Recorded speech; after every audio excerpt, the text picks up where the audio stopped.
추석 명절 잘 보내셨습니까? 네. 명절 잘 보내시고 또 복된 주일 주님 앞에 나와 예배하는 우리 모든 성도님들 하나님이 큰 은혜와 또 평강을 주시기를 간절히 소망합니다. 이렇게 우리가 명절을 지나고 나면 명절 증후군, 명절 스트레스에 관한 이야기들이 많이 나오죠. 막상 우리는 명절을 행복하게 기다리고 또 잘 보냈는데 언론에서는 온통 그 명절 증후군과 이 스트레스에 관한 이야기들로 가득합니다. 그래서 지금쯤 인터넷에 들어가면 자녀들이 명절 기간에 듣기 싫어하는 말 베스트 10 그런 것들이 쫙 나와 있고요. 또 명절 기간에 시댁과의 갈등, 처가와의 갈등, 부부 간의 갈등을 해결하고 대처하는 방법, 그런 것들도 기사처럼 굉장히 많이 올라와 있습니다. 마치 온 국민이 명절 증후군과 스트레스를 겪는 듯한 그런 분위기로 대처 방안을 제시를 하는 것 같아요. 이런 우스꽝스러운 이야기도 있더라고요. 에덴 동산을 낙원이라고 하는 이유가 있다. 왜냐하면 에덴 동산에 살고 있는 하와에게는 그곳에 시어머니가 없기 때문이다. 참 우픈 이야기죠. 이렇게까지 심한 갈등을 겪는 경우는 극히 드물지 않겠습니까? 그런데 또 보면은 이 명절 증후군과 스트레스가 아예 없다고도 할 수 없을 것 같아요. 한 설문조사의 그 결과를 따르면 성인 남녀의 10명 중에 6명이 이 명절 스트레스를 받는다고 합니다. 저도 명절 기간에 차를 타고 많은 이동을 했는데요. 차에서 이제 지루해서 라디오를 틀어놨는데 그 생방송 중에 이런 사연이 소개가 되더라고요. 이제 사연을 받아서 문자로 받아서 DJ가 소개를 해주는 그런 상황이었는데요. 사연이 이랬어요. 지금 온 가족이 시골에 내려가고 있는데 앞자리에 앉아있는 엄마와 아빠가 너무 심하게 다투셔서 다시 집으로 돌아가려고 하고 있습니다. 어떻게 해야 될까요? 이 생방송으로 소개가 되더라고요. 참 차 안에서 웃을 수도 없고 예. 이런 모습을 보면 우리가 명절 기간에 이 사람과의 관계 속에서 여러 가지 갈등을 겪기도 하고 또 스트레스를 받는 것도 맞는 것 같기도 합니다. 그렇다면 그 갈등의 원인에 되는 이유가 뭘까요? 여러 가지 많은 이유가 있겠지만 가장 큰 이유 중에 하나는 나의 기준에 상대방을 맞추고 싶어하는 마음이 내 안에 있기 때문이죠.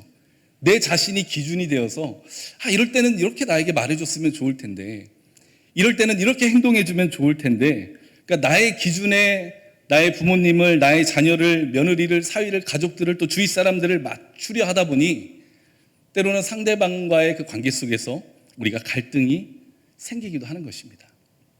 그런데 사실 이런 마음은 명절 때만 찾아오는 것이 아니죠. 사람이라면 누구나 마음속에 가지고 있는 그런 숨겨진 욕구입니다. 누구는 많고 누구는 적고 그러한 차이일 뿐이지 이런 마음 다 가지고 있거든요. 내가 세상의 중심이 되고 싶어하고 내가 원하는 대로 이 세상이 돌아가길 원하고 사람들이 내가 생각하는 대로 말해주길 원하고 움직여주길 원하고 내가 인정받길 원하는 이런 욕구, 많고 적음일 뿐이지 우리 모두에게 이런 마음이 있습니다. 그래서 이런 욕구가 강한 사람은 주위 사람들을 나의 생각과 나의 판단과 나의 기준 안에 꽉 틀어 맞추려고 하니 자꾸 갈등이 생기는 것이죠. 가정에서도 내 마음대로 하고 싶고 내 마음대로 움직이고 싶고 그런 마음이 강하게 일어나는 것이죠. 그렇다면 내가 원하는 대로 이 세상이 흘러가길 원하길 그런 마음, 자기 중심적인 마음, 이런 마음이 왜 우리에게 있을까요? 성경에서는 그 마음이 죄에서 기초한다고 우리에게 말씀해 주십니다. 아담과 하와가 에덴 동산에서 죄를 짓게 되었던 이유가 무엇입니까? 사탄이 유혹하기를 너희가 그것을 먹는 날에는 너희 눈이 밝아져 하나님과 같이 되어서 선악을 알 줄 하나님이 아심이니라. 유혹을 할 때 너희가 그것을 먹는 날에는 하나님처럼 될 수 있다. 그걸로 유혹을 한 거예요. 그러니까 사탄의 유혹에 빠진 이유가 하나님과 같이 되고 싶은 마음이 있었기 때문에 그래서 넘어진 것입니다. 하나님같이 되어서 이 세상을 나의 마음대로 움직여보고 싶고 모든 사람들이 나의 기준대로 말해주고 행동해주고 또 내가 마음대로 다스리고 싶은 마음, 하나님의 자리를 차지하려고 하는 마음, 그것이 우리가 가지고 있는 죄성이라는 것이죠. 그래서 좀 과격하게 표현을 하면 우리 모두에게는 이 하나님과 같이 되고 싶어하는 그런 마음이 있습니다. 하나님과 같이 되고 싶어하는 마음. 하나님의 자리에 자꾸 올라서고 싶어 하는 마음, 그것을 성경에서는 교만이라고 하죠. 교만. 이 교만이라는 말을 이 사전에서 뜻을 찾아보면요, 잘난 체하고 자신을 뽐내는 마음, 이렇게 되어 있습니다. 근데 성경에서 말씀하시는 교만은 그런 게 아니죠. 뭐 좀 잘난 체할 수도 있죠. 내 자신을 좀 뽐낼 수도 있지 않겠습니까? 그것이 뭐가 그렇게 큰 죄가 되겠습니까? 근데 성경에서 교만을 죄라고 하는 이유는 잘난 체하고 뽐내는 마음이 교만이 아닙니다. 하나님의 자리를 차지하려고 하여서 더 이상 하나님이 필요 없게 된 마음이 교만이죠. 그래서 잠언에서 뭐라고 말씀하십니까? 교만은 패망의 선봉이요, 거만함은 넘어짐의 앞잡이입니다. 내 삶의 인생에서 내가 주인이 되어서, 내가 하나님처럼 되어서 가정이고 일터고 뭐든지 다 내 마음대로 하고 싶고 내가 스스로 살아가려고 하다 보니 하나님이 필요 없는 거예요. 하나님이 낄 자리가 없는 겁니다. 그러니 하나님이 함께 하시지 않으니 당연히 망할 수밖에 없는 그런 인생이 되는 것이죠. 우리가 잘 아는 이스라엘의 초대왕 사울이 그렇지 않습니까? 사무엘상 14장 35절의 말씀을 보면 사울이 여호와를 위하여 제단을 쌓았으니 이는 그가 여호와를 위하여 처음 쌓은 제단이었더라. 사울이 블레셋과의 전쟁에서 승리했을 때 가장 먼저 행했던 일은 하나님 앞에 제단을 쌓고 하나님 앞에 모든 영광과 공로를 돌렸던 거예요. 그런데 그런 사울이 변했을 때 어떻게 바뀝니까? 사무엘상 15장 12절의 말씀을 보면 사울이 갈멜에 이르러 자기를 위하여 기념비를 세우고, 이제는 자신을 위한 기념비를 세우는 것이죠. 이제 자기가 하나님의 자리에 올라가서 하나님처럼 행세하려고 했을 때 그때부터 사울의 인생은 내려막길로 곤두박질 치게 되는 것입니다. 그래서 오늘 하나님께서 우리들에게 말씀해 주시죠. 우리들의 신앙의 자세에 있어서 가장 필요한 덕목, 우리들의 삶에 있어서 가장 필요한 믿음의 자세에 대해서 말씀해 주시는데요, 그것이 무엇입니까? 교만과 반대되는 겸손이죠. 오늘 겸손에 대해서 말씀해 주신 거예요. 5절에 보니 젊은 자들아 이와 같이 장로들에게는 순종하고 다 서로 겸손으로 허리를 동이라. 하나님은 교만한 자를 대적하시되 겸손한 자들에게는 은혜를 주시느니라. 겸손은 무엇입니까? 겸손도 사전으로 보면 남을 존중하고 자기를 내세우지 않는 태도, 이런 뜻인데요, 또 성경에서 말씀하시는 겸손은 이와 다르죠. 교만의 반대입니다. 교만이 내가 하나님과 같이 되고 싶어하고 하나님의 자리를 차지하려고 하는 그런 마음이라면, 겸손은 하나님의 자리에 하나님을 모시는 거예요. 하나님의 하나님 되심을 인정하고 하나님의 뜻을 따라 살아가는 것이 성경에서 말하는 겸손입니다. 나의 가정을, 내가 살아가는 모든 자리를, 내 인생을 내 마음대로 할 수 있다고 생각하는 것이 교만이라면, 나의 가정, 내가 살아가는 자리, 나의 모든 인생을 하나님 아니면 할 수 없다는 그런 믿음을 가지고 살아가는 것이 겸손이라는 것이죠. 우리 예수님을 한번 생각해 보세요. 우리가 예수님을 겸손의 왕이라고 고백하기도 하지 않습니까? 그 이유가 뭐겠어요? 우리 예수님이 왜 겸손의 왕이십니까? 높으신 우리 하나님이 비천한 자들과 어울렸기 때문에 겸손의 왕이십니까? 만왕의 왕이신 하나님이 호화로운 궁전에 있지 않으시고 이방의 갈릴리라고 무시당하고 백척당할 정도로 낙후되고 소외받았던 그 지역에 살으셨기 때문에 겸손의 왕이실까요? 물론 그런 이유도 되겠지만 가장 크고 본질적인 이유는 하나님의 뜻에 순종하여서 인간의 몸으로 이 땅에 오셨고 십자가의 죽음 앞에서도 내 뜻대로 하지 마옵시고 아버지의 뜻대로 하여 주시옵소서. 하나님의 뜻을 따르는 그런 모습을 보여줬기 때문에 겸손의 왕이라고 고백하는 것이죠. 성도 여러분, 이 교만과 겸손은 인격의 문제가 아닙니다. 교만한 사람은 인격이 좋지 않고 겸손한 사람은 인격이 훌륭하고 그런 차원이 아니에요. 우리가 보통 이 뉴스를 보면 재벌 회장이나 어떤 권력가들이 시장에 가서 뭐 식사 한 끼를 하거나 또 남모르게 많은 곳에, 어려운 곳에 후원을 하거나 그런 모습을 보면 와, 저 사람 참 겸손하다. 물론 그것도 굉장히 중요하고 필요한 모습이죠. 저 사람 참 겸손하다라고 평가를 하는데요, 이 신앙 안에서는 하나님 보시기에는 그것이 교만과 겸손의 기준이 아닙니다. 하나님 보시기에 교만과 겸손은 믿음의 문제예요. 믿음의 영역입니다. 내가 하나님의 자리에 올라서려고 하고 있는가? 아니면 하나님의 자리에 하나님을 모시고 정말 그 하나님을 나의 하나님으로 경배하고 살아가고 있는가? 그것이 하나님 보시기에 교만과 겸손의 기준이라는 것이죠. 그럼 우리가 한번 스스로에게 질문을 한번 해봅시다. 나는 하나님 보시기에 교만한 사람인가? 나는 하나님 보시기에 겸손한 사람인가? 만약 우리가 하나님을 믿고 따른다고 하면서도 여전히 자기중심적인 생각에서 벗어나지 못하고 저 사람이 왜 저렇게 말하지? 이렇게 말해줬으면 좋겠는데, 내 뜻대로 움직여줬으면 좋겠는데 라고 그렇게 판단하고 생각한다면 나는 교만한 사람입니다. 좋은 일이 생겼을 때 하나님 감사합니다, 저에게 복을 주셔서 감사합니다라고 고백하면서도 어렵고 힘든 일이 생기면 왜 나에게 이런 일이 생겨야 됩니까? 라고 원망과 불평을 쏟아낸다면 하나님 보시기에 나는 교만한 사람입니다. 내가 살아가는 인생의 여정 속에서 내 마음대로 풀리지 않는 문제가 있을 때, 물론 우리가 그 문제에 대해서 고민하고 방법을 찾고 마음을 모으는 것은 중요하겠지만, 내 마음대로 되지 않는다고 근심하고 걱정하고 잠도 못 자고 밥도 못 먹고 그렇게 살아간다면 그것 또한 하나님 보시기에 교만입니다. 반대로 나에게 정말 좋은 일이 생겼을 때, 하나님께서 나에게 정말 큰 은혜를 베풀어 주셨구나, 하나님이 나에게 정말 큰 축복을 주셨구나, 이 은혜와 축복을 어떻게 하나님의 뜻대로 사용할 수 있을까 고민하고 기도하는 삶을 살아간다면 나는 겸손한 사람이겠죠.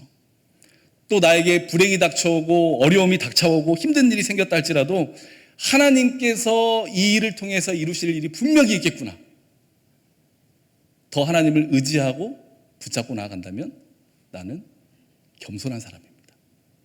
우리는 지금 어떠한 사람입니까? 하나님 보시기에 교만한 사람입니까? 겸손한 사람입니까? 하나님께서 오늘 우리에게 말씀해 주시죠.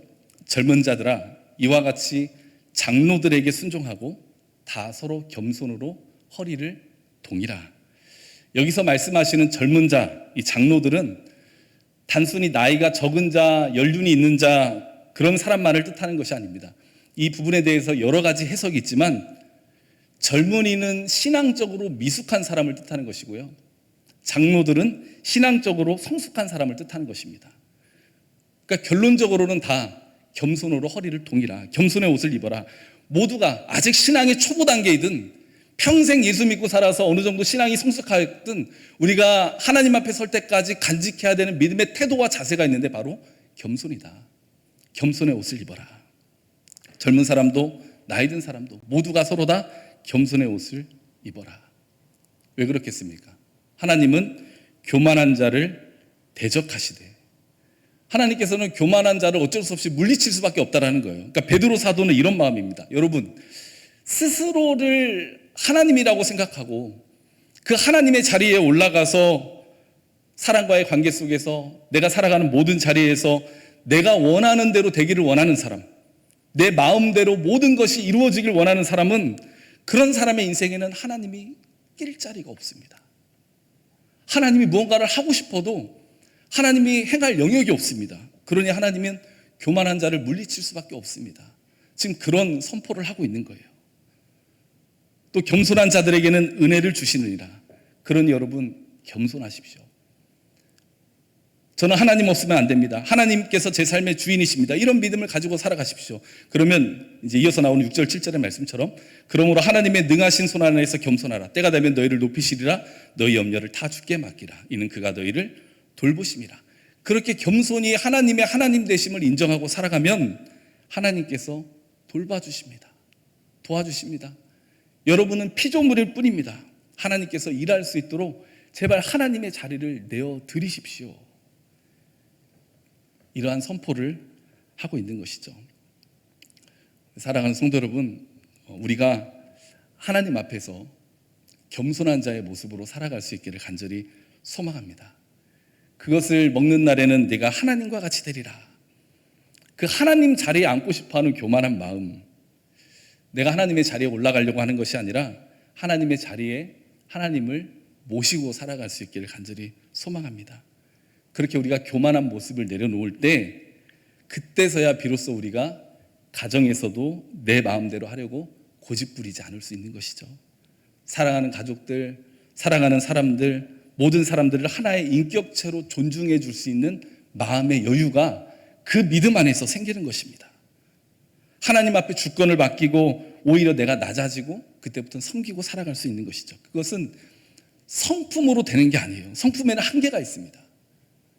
내가 내 인생의 주인이 아니라는 사실을 인정하고 하나님 앞에 주권을 내어드릴 때 믿음으로 되는 것이죠.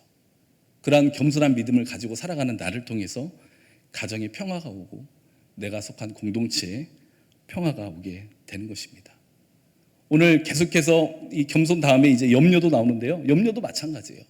염려도 교만한 사람이 하게 된다는 것이죠. 왜냐하면 자기가 다 해야 되거든요.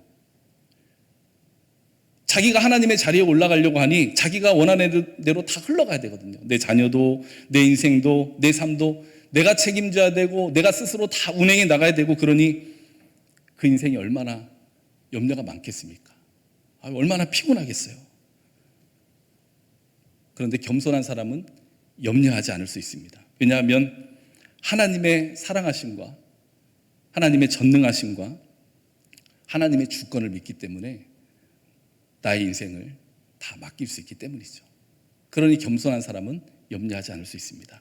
너의 염려를 다 주께 맡기라. 이 맡기라는 말씀이 던지라라는 뜻이라는 걸 우리가 잘 알고 있죠. 그러니까 던지라는 거예요. 어떤 분은 이 하나님의 말씀을 맡기라에 너무 순종하셔서 예배 드릴 때 잠깐 염려를 맡겼다가 예배 끝나고 나가실 때 다시 다 가지고 가시는 분이 계세요. 그렇게 맡기라는 뜻이 아닙니다. 그냥 던져버리라는 거예요. 내게 아니니까 하나님 앞에 던지고 돌아갈 때 그냥 돌아가라는 것입니다. 오늘 염려 하나님 앞에 다 던지시고 돌아갈 때 도로 찾아가지 마세요. 우리 거 아닙니다.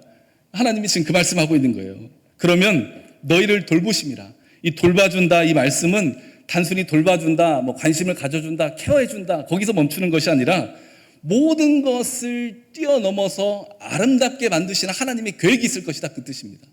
우리가 잘 아는 로마서 8장 28절의 말씀이 있잖아요. 하나님을 사랑하는 자, 곧 그의 뜻대로 부르심을 입은 자들에게는 모든 것이 합력하여 선을 이루느니라. 여기서 선이라는 말씀이 하나님이 세상을 창조하시고 보시기 좋았더라, 그 뜻입니다. 그러니까 하나님이 모든 것을, 지금은 나의 인생에 염려가 있고 고난이 있고 어려움이 있지만 그 모든 것을 다 합력하여서 보시기 좋게 만들어 주시는 거예요. 그것이 하나님의 돌보심입니다. 그러니 겸손한 사람은, 하나님을 하나님으로 모시고 살아가는 사람은, 하나님 앞에 내 인생을 다 내어드리고 살아가는 사람은 그 하나님 안에서 내가 속한 자리에서 평화를 이룰 수 있고 또 내 인생의 모든 염려를 다 내려놓을 수 있는 것이죠. 우리 사랑하는 성도 여러분, 하나님께서 살아계심을 믿으십니까? 하나님께서 나와 함께 하신다는 사실을 믿으십니까?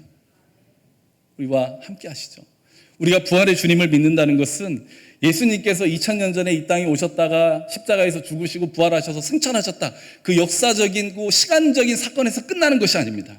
그 부활의 주님을 믿는다는 것은 그 부활하신 주님이 우리들의 삶의 자리에서 나와 함께 하신다는 것을 믿는 것이죠.